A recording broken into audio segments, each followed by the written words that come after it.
амалисозии лоиҳаи баландбардоштани рақобатпазирии агробизнес дар Тоҷикистон аз соли 2014 дар кишварамон фаъолият дорад. мақсади асосии лоиҳа баландбардоштани сатҳи рақобатпазирии маҳсулоти кишоварзӣ ва озуқаворӣ дар Тоҷикистон ва муаррифии молу маҳсулот дар хориҷи мамлакат мебошад. яке аз ҳадафҳои дигари лоиҳа ин ба кишоварзон пешниҳод намудани қарзи имтиёзнок ва грант дар ҳаҷми 20% аз маблағи қарз тавассути ташкилоти амонатии қарзии хурди Арванд мебошад.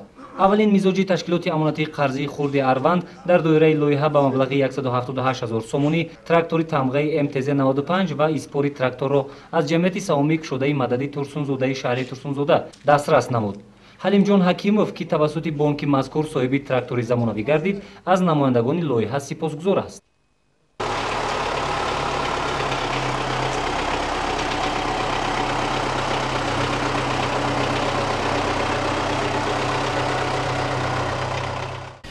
ҳамватанони азиз, имрӯзҳо дар ҷумҳурии Тоҷикистон асосан се ҳадафи асосии стратегии мамлакат, яъне ки расидан ба истиқлолияти энергетикӣ, баромадан аз бунбасти коммуникатсионӣ ва ноил шудан ба таъмини амнияти озуқаворӣ ҳоло дар мадди назари давлату ҳукумат қарор дорад.